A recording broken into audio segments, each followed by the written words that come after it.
우리 8월 새롭게 시작하는 이 한 달은요, 정말 우리 하나님 가까이하고 주의 음성에 귀 기울이는 성도님들에게 꿈만 같은 일들이 하나둘 이루어지고 삶에서 또 나타나는 그런 특별한 은혜가 있는 한 달이 되어지기를 예수의 이름으로 축원합니다.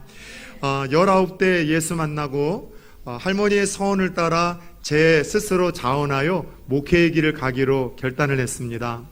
그리고 목회의 길을 가기로 결단한 저에게 제 스승 목사이자 멘토셨던 아버지 목사님이 그런 이야기를 들려주셨어요.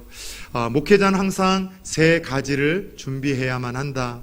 그러면서 첫 번째는 어디서든 설교할 준비를 해야 된다. 그만큼 너가 말씀에 박식해야 되고 또 이 말씀에 대한 준비를 잘 갖추어야지만 하나님이 쓰신다는 이야기를 했습니다. 두 번째 준비해야 될 것은 언제든지 떠날 준비, 쫓겨날 준비를 하라고 말씀을 하셨어요. 바른 말씀 전하고 바르게 교회를 섬기려다 보면 많은 저항과 때로는 박해도 있을 수 있는데 그럼에도 불구하고 눈치 보지 말고 떠날 준비, 쫓겨날 준비를 항상 하며 목회를 하라고 당부해 주셨습니다. 세 번째, 어린 저에게 목회자로서 항상 준비해야 될 것은요, 언제든지 죽을 준비를 하라는 말씀을 저에게 들려주셨어요. 그래서 하나님 복음 전하고 주의 길을 걷다가 순교까지도 다짐하며 결단을 하며 이 길을 걷지 아니하면은 좋은 목사 되지 못한다라는 이야기를 어려서부터 저에게 들려주셨죠. 여러분, 그런 의미에서 이 세 가지, 항상 말씀을 전할 준비, 항상 떠날 준비, 항상 죽을 준비를 하며 평생 아름답게 사역하고 살아온 하나님의 사람이 있다면 요즘 계속해서 사도행전을 통해서 만나고 있는 사도 바울을 꼽을 수 있지 않겠습니까? 그런 의미에서 오늘 함께 읽었던 이 본문에서도 이 세 가지, 항상 말씀을 전할 준비, 항상 떠날 준비, 더 나아가 죽을 준비를 하고 있는 그 바울을 함께 읽은 본문을 통해서 우리는 만나보게 됩니다. 3차 전도 여행이 끝나갈 무렵 바울은 밀레도 항구에서 배를 타고 예루살렘으로 돌아가려는 계획을 세웁니다. 예루살렘으로 돌아가는 길에 바울은 꼭 어느 한 도시에 가 성도들을 만나고 싶었어요. 그 도시는 가장 많은 시간을 머물며 열정을 쏟았던 에베소 교회와 성도들이었습니다. 그러나 서둘러 6월절 전에 이 예루살렘에 도착하려는 그의 계획 때문에 이 에베소에 들를 시간적인 여유가 없었습니다. 결국 바울은 자신이 배를 타고 떠나기로 한 밀레도 항구라는 곳, 지금의 이탈리아 남부 쪽에 있는 항구인데요, 에베소에서는 약 한 40km 정도 떨어져 있는, 도보로 치자면 한 이틀 정도의 거리에 떨어져 있는 이곳으로 이 에베소 교회의 장로들을 초청해서 마지막 고별 설교를 그들에게 들려주기로 합니다. 여러분, 에베소가 어떤 곳이었습니까? 지난주 말씀 기억하시죠? 사도 바울이 3차 전도 여행을 통해서 원래 그의 전도 스타일은 또 사역의 패턴은 한 도시에 오래 머물지 않았는데 유독 3년이라는 가장 긴 시간을 머물며 2년이라는 제자 훈련에 집중을 하며 가장 많은 성과와 열매를 거두었던 곳, 바로 그곳이 에베소 아니겠습니까? 그러다 보니 어떤 곳보다도 애틋한 마음이 있고 그리운 마음이 있었던 곳이었어요. 바울은 그들을 보고 싶었지만 다시는 보지 못할 거라는 성령의 감동이 있었기에 마지막 작별 인사를 나누고 마지막 영적인 아비로서 그들에게 유언과 같은 당부를 들려주고자 그들을 불러서 그 밀레도 항구에서 마지막 설교를 들려주었던 거죠. 그런 의미에서 오늘 함께 읽었던 이 본문은요, 좀 특별한 의미가 있습니다. 어떤 의미인가 하면 그동안 사도 바울의 공적인 설교는 다 불신자들, 믿지 않는 이방인들을 대상으로 한 설교인데 유독 딱 한 번 믿는 성도들을 향한 공식적인 설교가 오늘 마지막 설교라고 할 수 있는 이 고별 설교의 내용이라 할 수 있어요. 이 고별 설교의 요점은 두 가지입니다. 첫 번째는 3년 동안 사도 바울이 하나님의 종으로서 에베소 교회를 어떻게 섬겼는지, 그리고 그는 일반 목회자만이 아니라 우리와 똑같은 직장을 가진 텐트 메이커로서, 직업을 가진 사람으로서 3년 동안 어떻게 일상을 삶을 살았는지에 대한 회고를 설교 전반부에 고백을 합니다. 그리고 설교 후반부에서는 앞으로 펼쳐질 자기 사역에 대한 어떠한 조명과 더 나아가 결단을 다짐하는 이야기로 설교를 마무리하죠. 그리고 그의 설교를 찬찬히 들여다보면 마지막이라는 그 의미 속에서 묘한 감동과 여운도 남겨지지만 사도 바울이 3년 동안 하나님의 사람으로서 교회에서 얼마나 정직하고 신실하게 살아왔는지, 더 나아가 일반 직장인으로서 텐트를 만들며 세상에서는 어떻게 자리매김을 했는지를 엿볼 수 있으며 많은 감동과 도전을 받는 그런 설교를 할 수 있습니다. 자, 먼저 바울은 3년 동안 에베소에서 자신이 어떻게 교회와 또 그리고 일상에서의 주님을 섬겼는지를 다음과 같은 본문 19절 20절에서 고백하며 설교를 시작합니다. 오늘 본문 19절 20절입니다. 곧 모든 겸손과 눈물이며 유대인의 간계로 말미암아 당한 시험을 참고 주를 섬긴 것과 유익한 것은 무엇이든지 공중 앞에서나 각집에서나 꺼리낌 없이 여러분에게 전하여 가르치고. 자, 먼저 3년 동안 그의 교회에서 또 일상에서의 주를 섬겼었던 삶을 회고하며 첫 번째 그의 삶은 겸손의 사역과 자세였었다라고 고백을 하고 있습니다. 여러분, 겸손이라는 단어 들으면 좀 어떤 느낌이 드십니까? 자신이 겸손한지 그렇지 않은지 분별할 수 있는 방법이 하나 있습니다. 첫 번째, 이런 방법이 있어요. 내가 겸손이라는 단어나 설교를 들을 때마다 나는 그래도 이만 하면은 겸손한 사람인지라고 생각한다면 그 사람은 교만한 사람입니다. 근데 겸손이라는 단어를 듣거나 설교를 들을 때마다 찔림이 있고 이게 내가 부족하다는 생각이 든다면, 교만한 사람이라는 생각이 든다면 그 사람은 주님을 닮아가고 있는 겸손의 모습이 보이고 있다는 거예요. 그래서 내가 겸손이라는 단어를 들을 때마다 이것은 나하고는 상관없다라는 느낌이 든다면 교만한 자요, 내 이야기라고 생각한다면 겸손한 자라고 분별이 가능합니다. 더 나아가 겸손하지 않은 사람들의 특징들이 몇 가지가 있어요. 첫 번째는 고집스러워요. 자기 주장만 옳고 자기 뜻만 이야기를 하면서 자꾸 큰 소리를 치고 어떤 회의와 토론에서도 자기 뜻대로 관철시키려고 하는 고집스러움, 10중8구 교만에서 나오는 양상입니다. 두 번째는요, 분노를 자주 표출을 해요. 직장에서 말단 사원들은 잘 화를 내지 않습니다. 내가 힘이 있다고 생각하는 상사들이 내 뜻대로 매출이 오르지 않거나 또 업무가 진행되어지지 않을 때 화를 표출하는 것 아니겠습니까? 군대에서 말단 2등병이나 1병들은 화 잘 안 냅니다. 여러분, 제대를 앞둔 고참들이 화를 내고 욱하는 법이죠. 삶에서 내가 자주 내 이 감정을 분노로서 표출을 하고 있고 큰 소리를 치고 있다면 어쩌면 우리는 교만한 사람으로 여러분들 우리가 가고 있다는 것을 아셔야 됩니다. 세 번째는 기득권을 자꾸 유지하려고 한다는 거죠. 겸손이라는 것은 무조건 말 천천히 하고 낮은 자세로 굴종하는 모습이 아니라 실력도 있고 위치도 있지만 그러나 낮은 자세로 예수님처럼 기득권을 내려놓는 것, 바로 이것이 겸손이라고 할 수 있는데, 겸손하지 않은 사람들은 자신이 가진 위치, 명예에서 그거에 대한 대우를 자꾸 받으려고 하며 다른 사람을 굴복시키려고 하는 이상한 양상을 보이더라는 것이죠. 결국 겸손하지 못한 사람들이 속해 있는 공동체와 모임에는요, 항상 갈등과 분열과 다툼의 불씨가 일어나기 시작을 한다는 것이죠. 설령 겸손하지 않은 사람들은 실력이 있어서 큰 성과를 이루었다 할지라도 겸손하지 못한 이들의 성과는 다른 이들에게 감동과 감화, 도전을 불러일으킬 수 없습니다.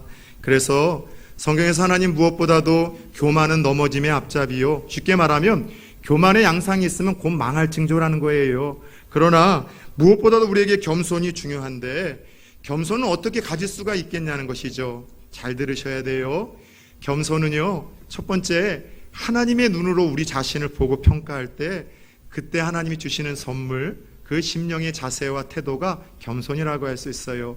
한 번만 따라서 해봅시다. 하나님의 눈으로 나를 바라볼 때 주께서 주시는 선물. 네. 하나님의 눈으로 저와 여러분을 들여다보고 평가하잖아요. 자랑질할 게 어디 있어요. 다른 사람들 앞에서 여러분들 우리가 열등감을 갖는 것도 교만의 양상 중에 하나입니다.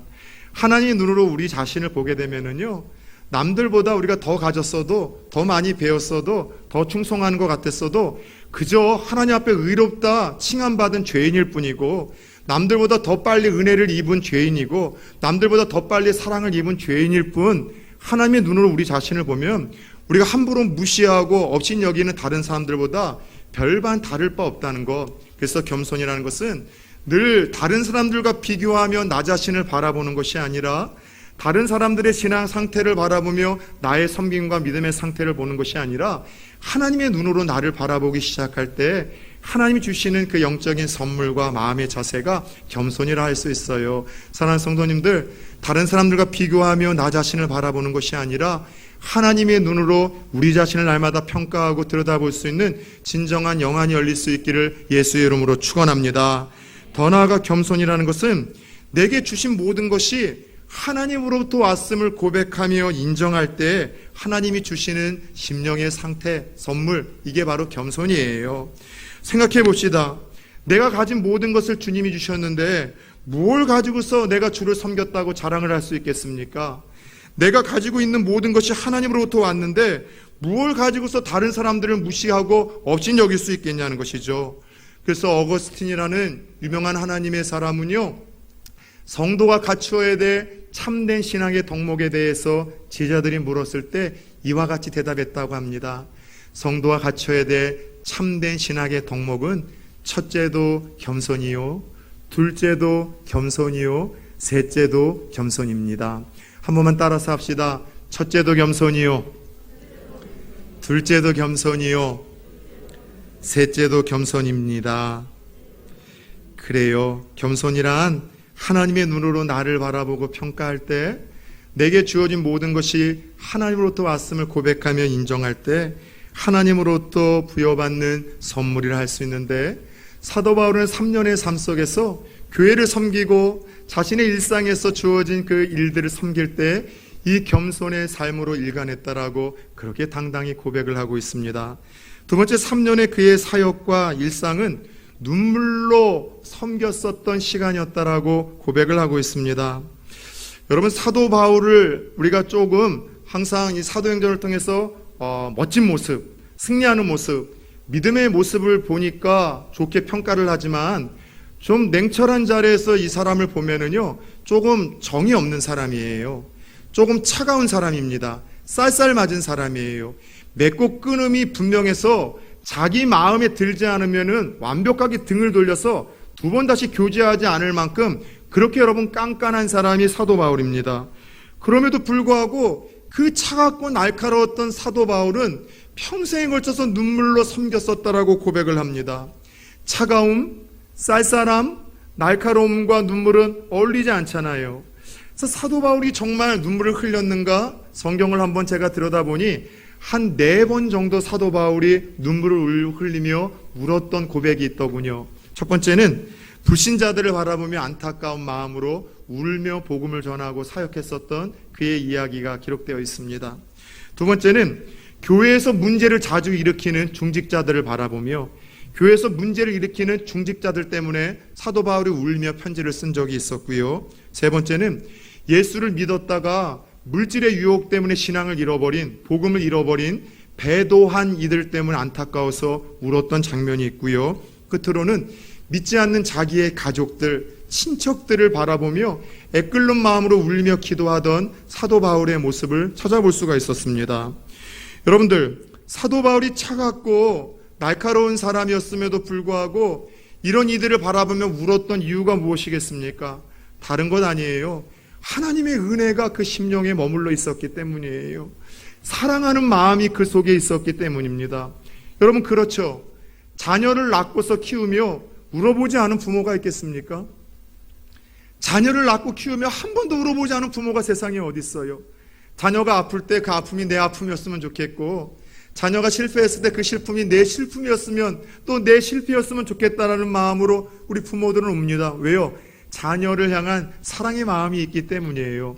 마찬가지로 사도 바울이 이들을 바라보며 평생 눈물을 흘렸다는 것은 그들을 향한 하나님의 마음을 느꼈기 때문에, 하나님의 은혜가 머물러 있었기 때문이요. 더 나아가 그들을 사랑하는 친정한 마음이 있었기 때문이라는 것이죠. 사랑하는 여러분, 혹시 언제 눈물을 흘렸는지 기억이 나십니까? 언제 울어보셨습니까? 예배드리다가는 언제 울어보셨습니까? 믿지 않는 사랑하는 가족들을 위해서는 언제 울어보셨습니까?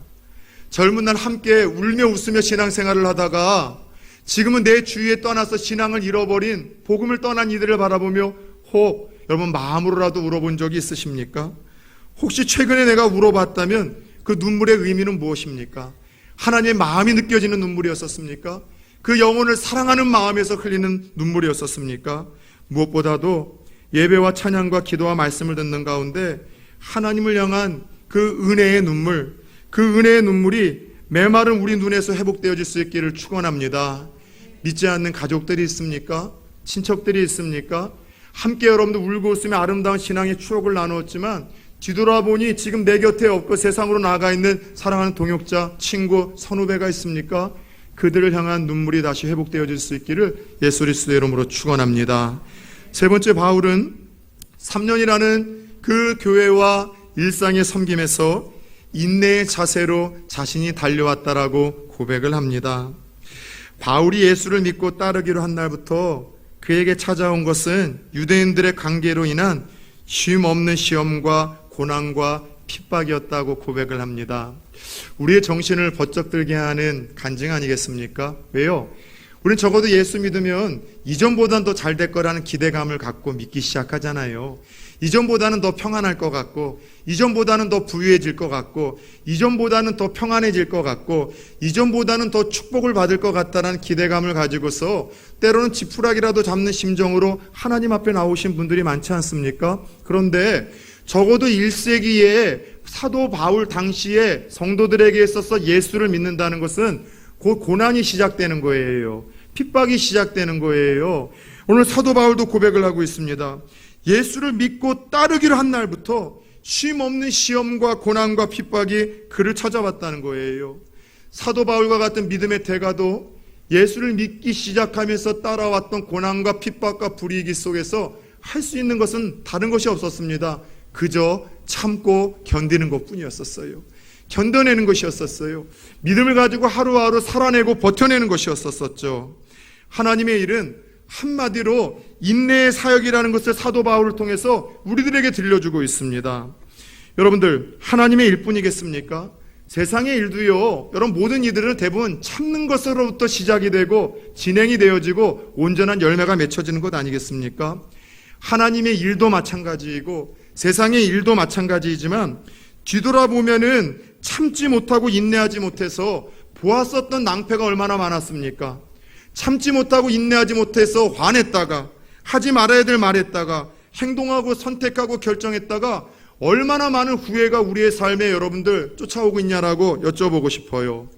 목회에서도요, 참지 못하고 인내하지 못하는 것 때문에 큰 어려움과 낭패를 당하시는 분들을 저는 많이 보았습니다. 이전에 섬겼었던 한 교회의 담임 목사님은요, 참 많은 목회자들을 조언을 해주고 격려를 해주시며 또 그들이 목회의 길에서 대성할 수 있도록 참 많은 도움을 주시는 어르신이셨어요. 갓 부임한 목사님들이 교회에서 참 많은 어려움들을 당하는 것 같아요. 저희 부산 초원교회처럼 좋은 분들만 있는 것이 아니라 그냥 이래저래 힘들게 하시고 또 이래저래 말도 안 되는 걸로 고집 부리시고 자기 뜻대로 안 되면 목사님을 쫓아내려다가 싸움과 갈등이 일어나는 공동체들이 의외로 많은 것 같습니다. 저는 젊은 목사님이 이 교계의 어르신인 저희 담임 목사를 모셔서 조언을 할 때마다 목사님이 항상 이런 이야기를 들려주신대요. 첫 번째, 목회는 인내의 사역이란다. 그 교회에서 너에게 설교 못하게 하냐? 장로님들이 기도 못하게 하냐? 담임 목사 너에게 신방 못하게 하냐? 전도 못하게 하냐? 그러면 기도하게 하고 설교하게 하고 전도하게 하고 신방하는 거 반대하지 않으면 참고 견뎌라. 하나님이 역사하신다. 그러면서 자기 이야기를 들려주신대요. 당신도 지금은 큰 대형 교회의 교계의 어르신이 되었지만 참 작은 교회에 갔었을 때 너무 힘들었대요. 그 교회는 1년에 한 차례씩 목사님을 쫓아내는 교회였었고 교회의 담임 목사가 부임을 하면 당신이 부임했었을 때에도 대놓고서 권사님들이 들으라고 한대요. 요번에는 몇 달이나 버틸까? 이야기를 하면서 내기를 할 정도로 그렇게 힘든 교회였다고 합니다. 그러다 보니 몇 분의 장로님들이 모든 것들을 움켜잡고서 목사님을 힘들게 하다가 쫓아내는 방법으로 목사가 자기 때렸다. 그리고 하지도 않은 말들을 퍼뜨렸다고 이야기를 하며 힘들게 이야기를 했고 당회할 때마다 울고 들어오셨다는 거예요. 그때마다 하나님 주시는 것은 참고 견뎌라. 예수님의 그 참고 견디는 모습을 보여주시더래요. 그래서 목사님이 7년을 눈물로 참고 견디니까 하나님이 일을 하시더라는 거예요. 뜻하지 않은 사고로 치워주시고 질병으로 사라지게 하시고 또 큰 부끄러움과 수치심을 가지고 그 교회를 떠날 수밖에 없는 상황을 갖게 하시면서 하나님이 다 정리를 해주시니 목회는 인내의 사역이다. 함부로 말하지 말고 선택하지 말고 행동하지 말고 다투지 말라고 말씀을 하십니다. 그러면서 여러분들 하시는 이야기가 여러분 목회만이 아니라 모든 사역들이 마찬가지라는 거예요. 참고 견디고 인내하지 못해서 후회하는 그 낭패를 얼마나 많이 격려하고 이야기를 하시며 신앙이라는 것은 따라서 해봅시다. 참고 견디는 것. 예수님이 그러셨잖아요.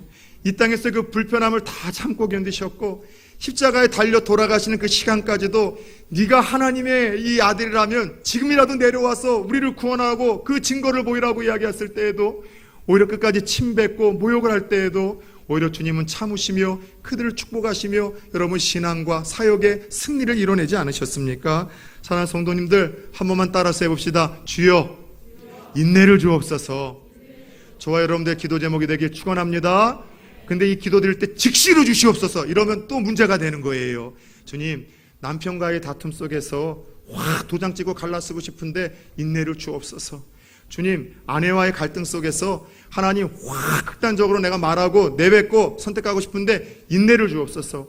하나님의 이 일을 감당하는데 여러 모양의 하나님 유대인의 관계로 핍박과 환란이 있었던 것처럼 방해와 장애물과 걸림돌이 있지만 하나님 그럼에도 불구하고 평안함을 찾게 하시고 화목함을 구하게 하시고 견뎌내게 싸우니 하나님이 일하여 주옵소서.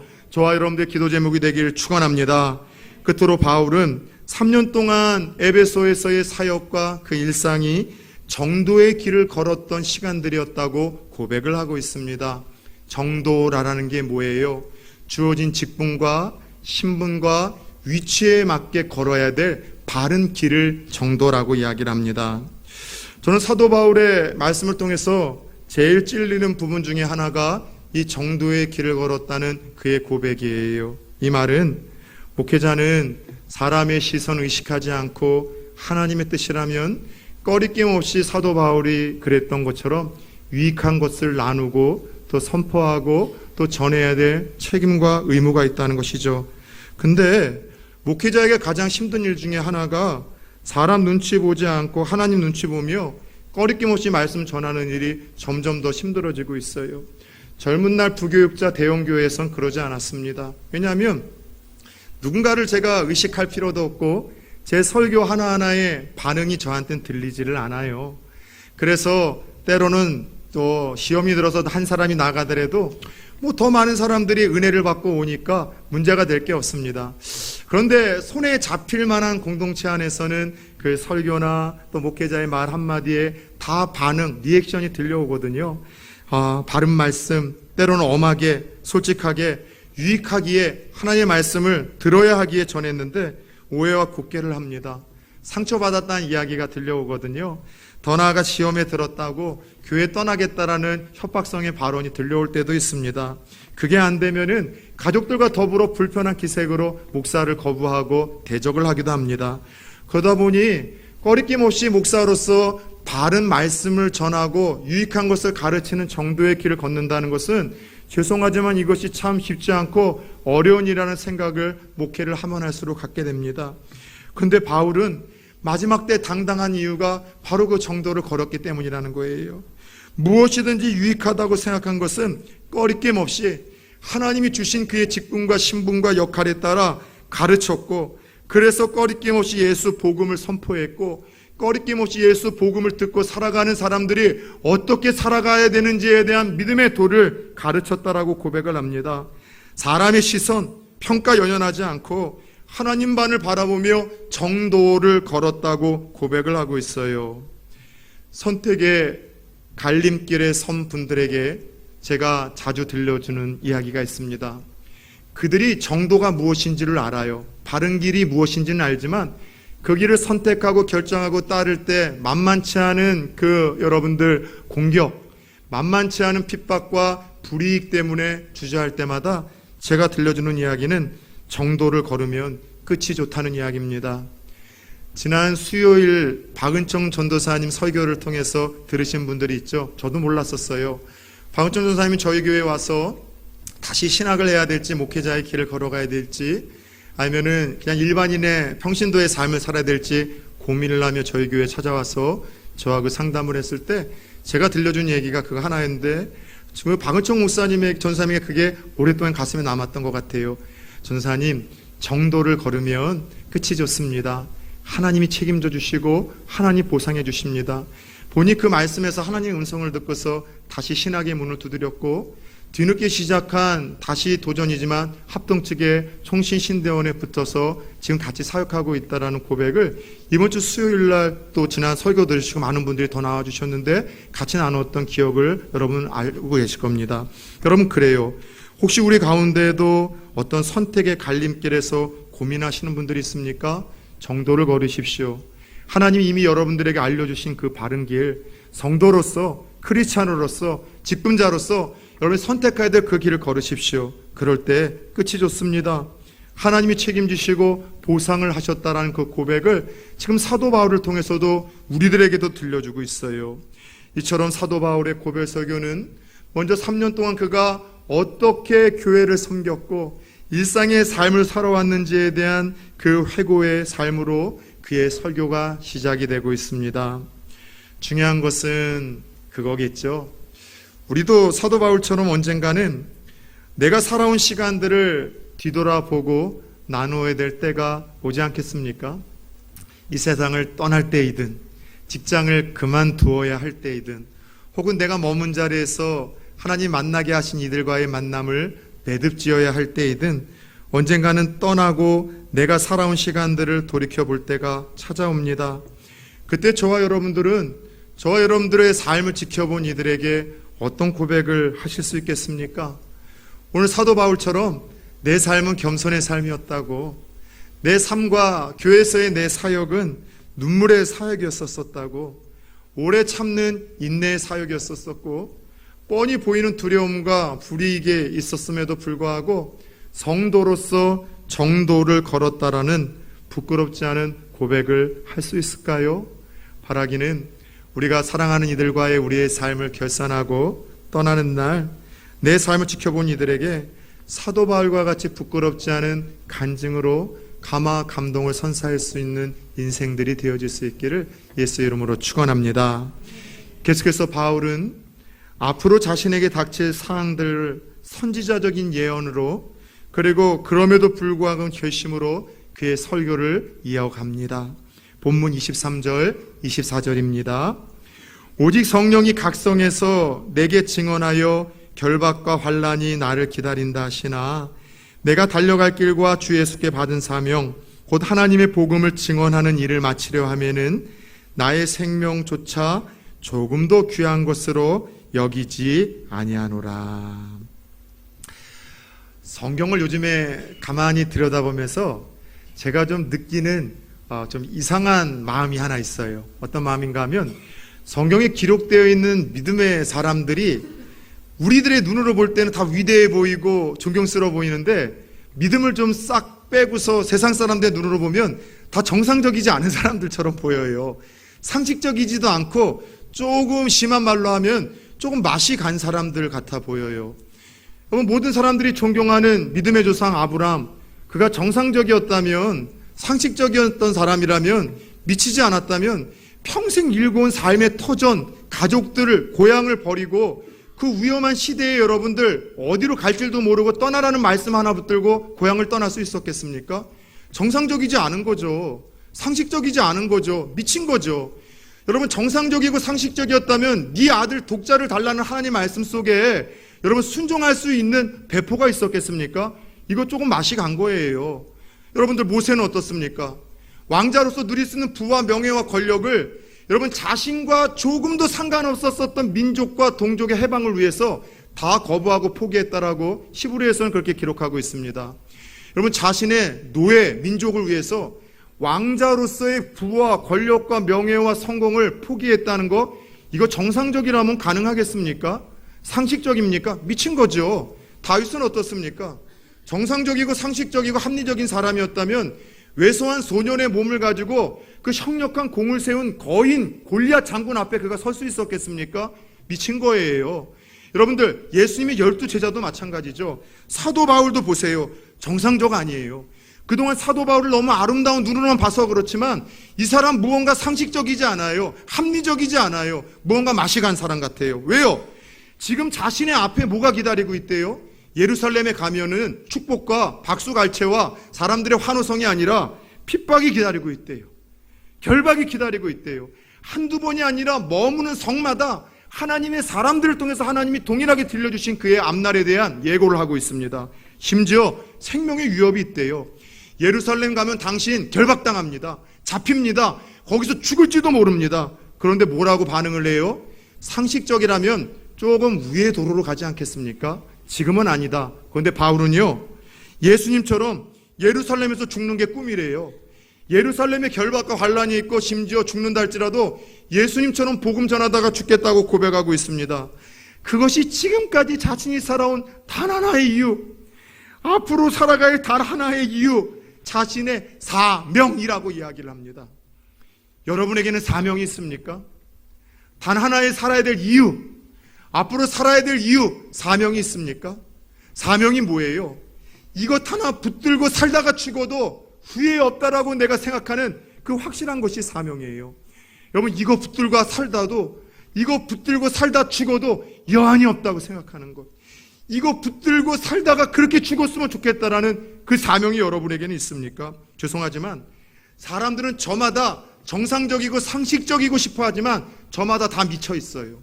무언가에 목숨을 걸고 살아가는 것들이 있습니다. 어떤 사람들은 폼생폼사 자존심에 목숨을 걸고 살다가 죽는 인생들이 있어요. 전생전사가 있죠. 평생 돈 버는 일에 벌벌벌 떨다가 돈 붙들고 살다가 돈 붙들고 죽는 사람들이 있어요. 전생전사 아니겠습니까? 애생애사가 있어요. 여러분, 로맨틱하죠? 사랑에 살고 사랑에 죽는다고 평생 그렇게 살아가는 사람들이 있죠. 낙생낙사도 있죠.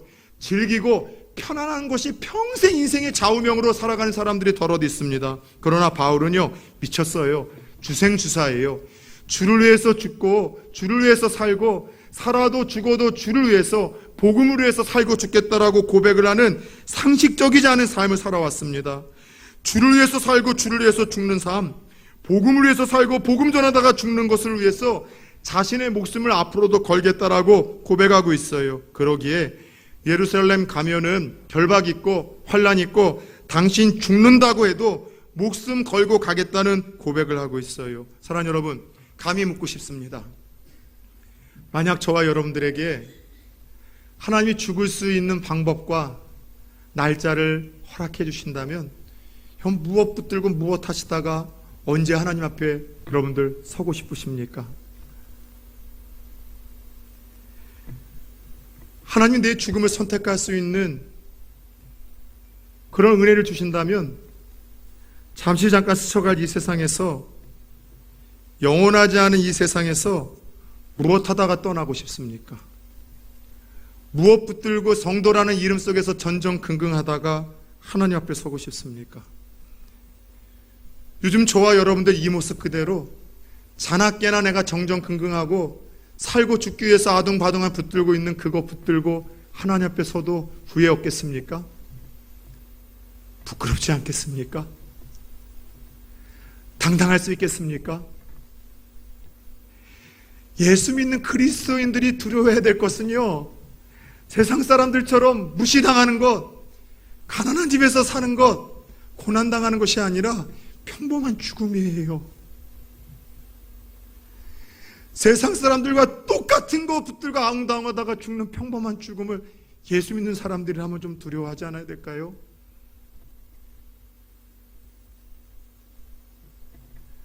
돈에 목숨 걸다가 죽는 평범한 죽음을 두려워하십시오.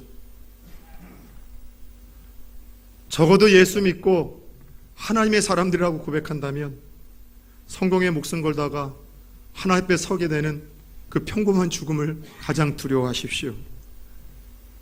쾌락과 그저 편안한 삶을 세상 사람들과 조금도 별반 다를 바 없이 목적으로 살다가 평범하게 하나님 앞에 서는 것을 저와 여러분들은 두려워하셔야 됩니다. 꿈이라도 거창하게 꾸십시오. 말이라도 폼나게 하십시오. 오늘 바울처럼 나를 위해서 물과 피를 흘려주신 그 예수님 위해 살고 죽는다는, 복음을 위해서 살고 죽겠다라는 꿈이라도 거창하게 꾸시기를 축원합니다. 그럴 때 미련도 후회도 없이 하나님 앞에 서게 되는 인생이 될 것이고, 앞으로 예수를 믿으면서 더 힘들어질 거예요.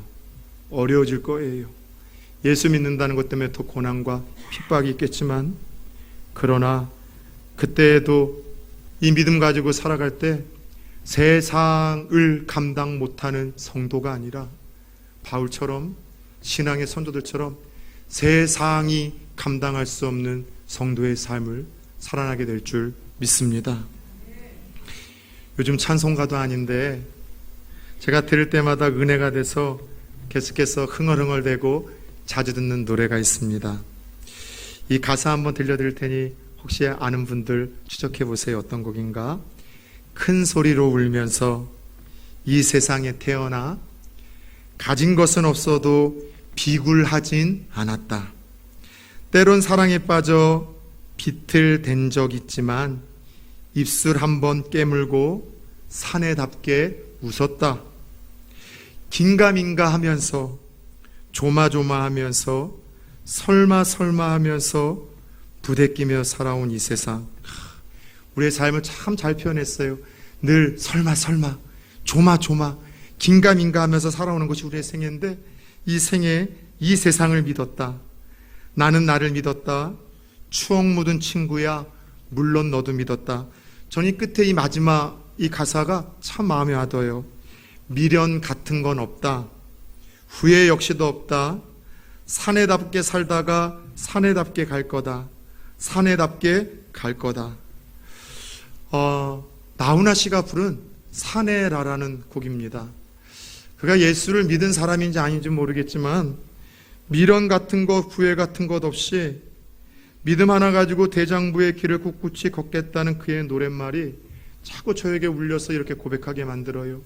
미련도 후회도 없이 성도답게 살다가, 목사답게 살다가 그렇게 떠나겠다. 그렇게 하나님 앞에서 서겠다.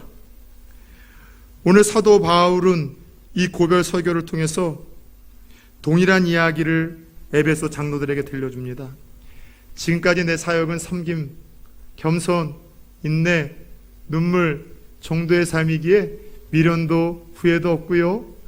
앞으로 내가 갈 길이 결박과 핍박과 심지어 죽음이 있어도 두려움이 없다라는 고백을 하기 시작하고, 이 설교를 들은 에베소의 장로들은 바울을 끌어안고 그 자리에서 울기 시작합니다. 본문 36절, 38절을 한번 이렇게 올려주시겠어요? 이 말을 듣고서 무릎을 꿇고 함께 기도합니다.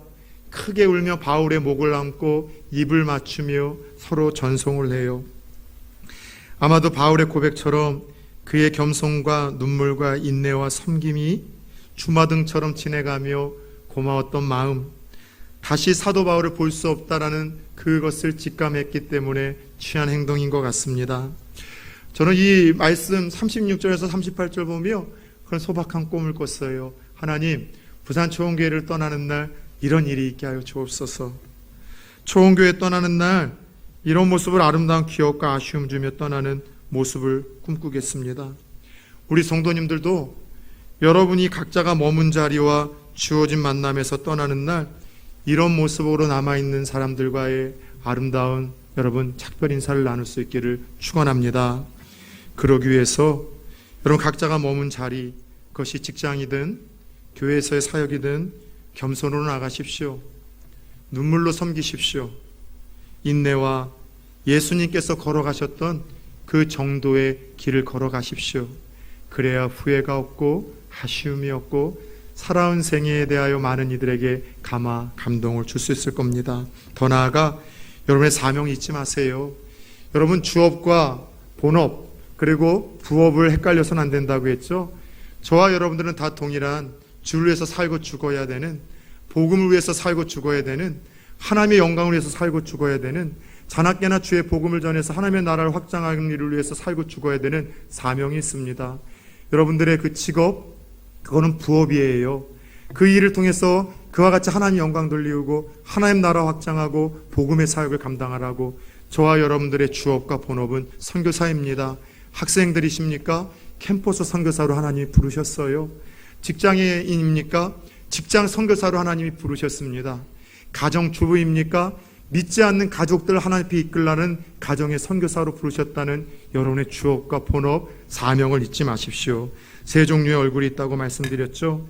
헤어지면, 떠나면 누군가에게 그립다가 곧 잊혀지는 얼굴, 혹은 떠나고 헤어질 때 누군가에게 속을 시원케 하는 얼굴, 헤어지고 떠남으로 그리움이 더 깊어지는 얼굴이 있는데, 저와 여러분이 머문 자리와 함께 만나는 이들을 떠난 날 그들은 어떻게 우리를 기억하고 또 우리들에게 반응할까요? 떠올려 보십시오. 그립다가 잊혀진 얼굴들이겠습니까? 속이 다 시원한 얼굴이겠습니까? 아니면 그리움이 더 깊어지는 바울과 같은 그런 얼굴이겠습니까? 기도하겠습니다.